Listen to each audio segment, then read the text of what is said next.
आज के इस वीडियो में हम क्लास 11th फिजिक्स के त्रैमासिक परीक्षा पेपर में जो आपको प्रश्न पूछे जाने हैं उसके 100% इंपॉर्टेंट क्वेश्चन देखने वाले जो आपको परीक्षा में पूछे जाएंगे। और यहाँ पर मैं आपको सॉल्यूशन भी प्रोवाइड करूंगी, क्योंकि सॉल्यूशन के साथ साथ में आपको ज़्यादा दिक्कत नहीं जाएगी। इसके पहले क्वेश्चंस मैंने आपको प्रोवाइड करे थे, तो आप सॉल्यूशन यहाँ पर पूरे जितने भी आपको क्वेश्चन बता रही 100% यही क्वेश्चन आपको कल के पेपर में देखने को मिलने वाले हैं। और आपके पास समय कम है, इसीलिए आपको इनके उत्तर को भी नोट करना है, तो सॉल्यूशन भी साथ में आपको प्रोवाइड कर दिया जा रहा है ताकि आप इसको अच्छे से डाउनलोड कर सकें। ठीक है, पीडीएफ भी यदि आप डाउनलोड करना चाहते हैं तो गूगल पर सर्च करें www.boardjankari.com, जहां पर आपको पीडीएफ अवेलेबल करा दी गई है, या डिस्क्रिप्शन बॉक्स में लिंक मिल जाएंगी जिससे आप पीडीएफ को भी डाउनलोड कर सकते हैं। तो जल्दी से वीडियो को लाइक करें, अपने दोस्तों में शेयर करें, और चैनल पर नहीं हो तो सब्सक्राइब जरूर करें। ठीक है, 100% आने वाले क्वेश्चन को हम देखेंगे, तो इनको फटाफट से नोट करते हुए चलिएगा। शून्य सदिश किससे कहते हैं? ठीक है, शून्य सदिश, ठीक है, यहाँ पर आपको देखना है प्रक्षेप्य किससे कहते हैं, किसी सदिश ए की दिशा में एकांक सदिश बताना है। अभिकेंद्रित त्वरण का सूत्र कोणीय वेग के पदों में लिखना है। तो सबसे पहले शून्य सदिश, गारंटी है क्वेश्चन आपको 1 मार्क में या 2 मार्क में पूछा जाए। 1 मार्क में तो 100% आएगा। ठीक है, वह सदिश जिसका परिमाण शून्य हो शून्य सदिश कहलाता है। बहुत सरलता से परिभाषा आप इसकी लिखेंगे। अब इसके बाद प्रक्षेप्य किससे कहते हैं? प्रक्षेप्य गति और इससे संबंधित एक क्वेश्चन अधिकतम ऊंचाई वाला, वो भी मैं आपको बताऊंगी। सबसे पहले यहाँ पर प्रक्षेप्य किससे कहते हैं? तो यदि किसी पिंड को किसी प्रारंभिक वेग से ऊर्ध्वाधर दिशा में भिन्न किसी अन्य दिशा में फेंका जाए तो फेंके गए पिंड को हम प्रक्षेप्य कहते हैं। ठीक है, जो पिंड है वो यहाँ पर प्रक्षेप्य में जाता है। ठीक है, तो ये कहलाता है। इसको डायग्राम से याद कर लीजिएगा, आपको कोई दिक्कत नहीं जाएंगे। ऊर्ध्वाधर हम हमेशा ऊपर की ओर फेंकते हैं। ठीक है, भिन्न किसी अन्य दिशा में, यदि हम इसके प्रारंभिक वेग से ऊर्ध्वाधर दिशा में भिन्न किसी, अगर इसके बिना हमें अलग दिशा में फेंके तो ये पिंड का प्रक्षेप्य होता है। अब यहाँ पर यदि किसी सदिश ए की दिशा में एकांक सदिश लिखना है, या एकांक सदिश का परिभाषा यहाँ पर आती है, तो यहाँ पर एकांक सदिश, तो ए मॉड ऑफ, यहाँ पर आप ए लिख सकते हैं। ठीक है, वेक्टर ए अपन परिणाम मान आ जाएगा मॉड ऑफ ए। अभिकेंद्रित त्वरण का सूत्र कोणीय वेग के पदों में, वेरी वेरी इंपॉर्टेंट, जितने मैं आपको यहाँ पर ऑब्जेक्टिव क्वेश्चन बता रही हूँ ये भी। तो अभिकेंद्रित त्वरण के लिए यहाँ पर आपको व्यंजक करना। ठीक है, ये हो जाएगा ओमेगा के कोणीय वेग, जिसको हम ओमेगा से प्रदर्शित करते हैं। और अभिकेंद्रित त्वरण यानी ए। सदिशों के योग संबंधित त्रिभुजी नियम, ये 2 अंक के लिए क्वेश्चन आएगा, तो 2 अंक में इतना पर्याप्त है, आपको 2 अंक मिल जाएंगे यदि आप इतनी लाइनें लिख दोगे। ये मैं पहले भी बता चुकी हूँ, लेकिन ये क्वेश्चन गारंटेड क्वेश्चन यानी कल के पेपर में देखने को मिलने वाले हैं। ठीक है, और इसमें चित्र जरूर बना दीजिएगा, क्योंकि इसमें पूरे नंबर के लिए आपको चित्र से, डायग्राम से जो ये नियम है त्रिभुजी नियम, इसको दर्शाना जरूर है। ठीक है, छोटा सा भी बना दोगे तो भी चलेगा, टाइम कम है आपके पास। तो एकांक सदिश किसे कहते हैं? जैसा मैंने आपको बताया, परिभाषा के तौर पर भी उसको आईजे के रूप में यदि प्रदर्शित करना है, 2 अंक के लिए भी क्वेश्चन बनता है, तो 2 अंक के लिए भी लिख लीजिएगा। पूरे ये क्वेश्चन आपको कल के कल ही देखने को मिलेंगे। देख लीजिएगा, आप पेपर जब देकर होंगे तो ये क्वेश्चन आपको उसमें मिलेंगे। वृत्ति गति के लिए आवर्तकाल, आवृत्ति की परिभाषा, ठीक है, ये आवृत्ति के लिए यहाँ पर बताई गई है। तो ये क्वेश्चंस लगातार रिपीट है, वेरी इंपॉर्टेंट, जिसमें मैं आपको बता रही थी कि प्रक्षेप्य गति किसे कहते हैं, और पृथ्वी सतह से जो थीटा कोण पर फेंका गया प्रक्षेप्य है, जिसको हम कह रहे थे पिंड, ठीक है, उसके लिए उड्डयन काल, प्राप्त अधिकतम ऊंचाई और क्षैतिज परास, जो मैं आपको बताने वाली थी, ये वही क्वेश्चन है। सेम टू सेम क्वेश्चन आ सकता है। यही क्वेश्चन को 2 टुकड़ों में बांटकर भी दे दिया जाता है, यानी ये ज्यादा मार्किंग का क्वेश्चन है, 3 मार्किंग से भी ज्यादा का क्वेश्चन है। 3 मार्किंग में तो आएगा ही आएगा। तो ये क्वेश्चंस को प्रूव करने के लिए आपको इजीली करना है। ठीक है, देखिए ऐसे प्रूव करोगे आप इसको, क्षैतिज परास भी आप इसको, आपको आंसर भी ढूंढने की दिक्कत नहीं जाएगी। मैं आपको आंसर भी यहाँ पर प्रोवाइड करा रही हूँ। ठीक है, तो एक लाइक तो बनता है, तो लाइक जरूर कर दीजिएगा। सब्सक्राइब नहीं करा हो तो सब्सक्राइब भी कर दे, ताकि आपको आने वाली ऐसी वीडियोस मिलते हैं।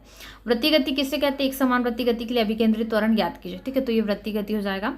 इसमें चित्र भी बनाना है। अभिकेंद्रित त्वरण किसे कहते हैं, तो वो भी थोड़ा सा डिटेलिंग करेंगे। व्यंजक उत्पन्न करने, ये भी 3 मार्किंग वाला क्वेश्चन है, तो बड़े बड़े मार्किंग पर भी नोट करना है। ठीक है, 3 मार्किंग में ये भी डेफिनेटली आएगा आपको क्वेश्चन। तो देखिए इस प्रकार से आप इसको व्युत्पन्न कर सकते हैं, यही अभिकेंद्रित त्वरण का व्यंजक है। अब एक शब्द एक वाक्य में 100% आने वाले क्वेश्चन है। कार्य का सही मात्रक, शक्ति का सही मात्रक, और यदि कोई मशीन 10 सेकंड में 100 जूल कार्य करे तो उसकी शक्ति बताइए। ठीक है, और स्प्रिंग नियतांक का मात्रक, ये पूरे आ चुके वाले क्वेश्चंस है और आएंगे, ये आपको मिलेंगे कल के पेपर में देखने को। तब आप देखेंगे और इसको कहेंगे कि ये क्वेश्चन हम पहले देख चुके। एक विमेय संघट, द्विविमेय संघट, स्प्रिंग नियतांक का मात्रक, शक्ति का सही मात्रक। ठीक है, शक्ति का ऐसा ही मात्रक आएगा और ऊर्जा का भी एक दूसरे के अथवा में, ये आपको सही जोड़ी में देखने मिल सकता है कि एक शब्द एक वाक्य में। तो 1 नंबर इससे कंफर्म करना है, तो जल्दी से भी क्या भी याद करें। शक्ति बराबर कार्य बटे समय होता है। शक्ति को यहाँ पर हमने यदि दिया गया, हमें वैल्यू क्या दी गई है?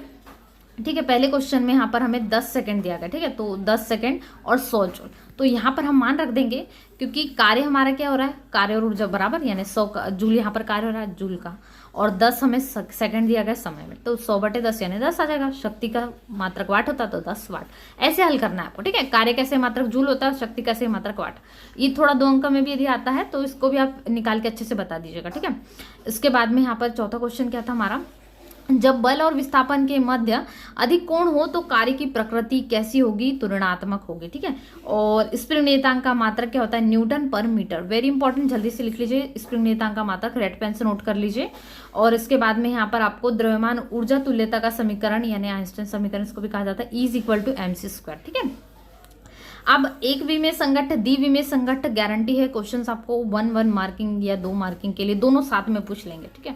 तो जब एक ही सरल रेखा में गतिशील 2 पिंडों के बीच संघट्ट हो तो एक विमेय संघट्ट, और 2 विमा में होने वाले संघट्ट को द्विविमेय संघट्ट कहते हैं, ठीक है। बस 1 और 2 विमा याद रख लीजिएगा, 2 विमा वाला इजी है बहुत, आपको याद आ जाएगा। ऊर्जा संरक्षण का नियम जल्दी से 2 अंक के लिए एक बार सिर्फ नोट कर लीजिएगा, ठीक है। ऐसे पढ़ के चाहिए इसको। शक्ति की परिभाषा, विमेय सूत्र और मात्रक दोनों मैंने आपको बताया, तो अच्छे से अभी आपने नोट करा होगा। कार्य बटे समय शक्ति का होता है वाट, इसका मात्रक होता है। और विमेय सूत्र यहाँ पर नोट कर लीजिए, m1 L⁻² और T⁻−3, ठीक है। तो यहाँ पर आप इसको एक बार नोट कर लीजिएगा। चलिए आगे है अप्रत्यास्थ संघट्ट, प्रत्यास्थ संघट्ट क्या होता है, तो ये मैं आपको दोनों नोट करवा रही हूँ, आप इसको अच्छे से नोट कर लीजिए, ठीक है। कार्य ऊर्जा प्रमेय यदि कम अंक में आए तो ठीक है, 2 अंक के लिए यदि आती है तो सिर्फ इतना लिख दोगे, लेकिन व्यंजक उत्पन्न करने आए 3 अंक के लिए आए, और यहाँ पर मैं आपको बताऊंगी 3 अंक के लिए आप इसको कैसे नोट करेंगे, ठीक है। और इसी में क्वेश्चन आ रहा है, शक्ति के लिए सूत्र P बराबर बल और यहाँ पर वेग है, इसके पदों में आपको स्थापित करना है, ठीक है। तो माना किसी वस्तु पर नियत बल F लगाने पर t समय में वस्तु का विस्थापन d हो जाता है, तब कार्य बराबर कितना हो जाएगा, W बराबर F×d, यानी बल और विस्थापन के पदों में, ठीक है। तो इसी को आप हल कर लोगे और यही हमें सिद्ध करना था। तो बहुत इजी, आपको पूरे में से पूरे नंबर इसको मिलेंगे। आप आंकिक प्रश्न की ओर मैं बढ़ रही हूँ, जो बहुत इंपॉर्टेंट है और वेरी इंपॉर्टेंट है, मोस्ट इंपॉर्टेंट क्वेश्चंस में से एक है। कोई बाइक 5 मीटर सेकंड इनवर्स के एक समान से गतिमान है, यदि सड़क द्वारा टायर पर 300 न्यूटन का घर्षण आरोपित होता है तो बाइक के इंजन की शक्ति ज्ञात कीजिए, ठीक है। तो बल दिया गया है, सबसे पहले आपको पहचानते हुए आना चाहिए हमें क्या क्या दिया गया है। इसमें शक्ति याद करना है बाइक के इंजन की, तो बल कितना दिया 300 न्यूटन, वेग कितना दिया 5 मीटर पर सेकंड, शक्ति हमें ज्ञात करना, शक्ति इंजन की शक्ति हम जानते हैं बल गुणित वेग, ठीक है। तो यहाँ पर आप बल और वेग के पदों में हमें निकालना है, इसलिए ध्यान रखिए F और V के पदों वाला यहाँ पर आ रहा है हमारा, ठीक है। तो 300 मान रख दें, यहाँ पर हमने किसका जो बल दिया है 300 न्यूटन वो, और वेग कितना दिया 5, तो 5 मीटर प्रति सेकंड, ठीक है। तो आप मल्टीप्लाई कर देंगे, बहुत ईजी, 1500 वाट। आपको समझ में आ गया क्वेश्चन, ठीक है। संरक्षी असंरक्षी बल में अंतर स्पष्ट कीजिए, गारंटी क्वेश्चन है, ये भी 100% आने वाले क्वेश्चन है। मैं आपको जो बता रही हूँ ना, आपको बिल्कुल टेंशन लेने की जरूरत नहीं है। जितने क्वेश्चन यहाँ पर बताए जा रहे हैं, यदि आपने इतने कर लिया तो आपके पूरे में से पूरे नंबर आएंगे ही आएंगे, ठीक है।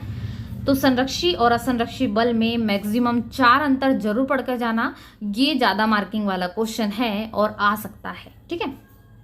तो 3 मार्किंग के लिए क्वेश्चन आएंगे, लेकिन 4 अंतर आपको पढ़कर जाना है, तो 1 अंतर आप देख लीजिएगा। अब यहाँ पर एक क्वेश्चन जो बन रहा है, इसमें भी बहुत सारे इंपॉर्टेंट क्वेश्चन है जो मैं आपको बता रही हूँ, तो इसको भी नोट करते हुए चलिएगा। ये 1 अंक वाले क्वेश्चन है, कोणीय संवेग संरक्षण का नियम, ये फिलहाल आपको नहीं आएगा। हाँ, ये क्वेश्चन है, 2 सदिशों के सदिश गुणा के कोई 2 सूत्र लिखिए, तो वेरी इंपॉर्टेंट है ये भी। तो 2 है नियम, बहुत सरलता से, सदिश गुणनफल क्रम विनिमय नियम का पालन नहीं करता है, क्रम होगा, ठीक है।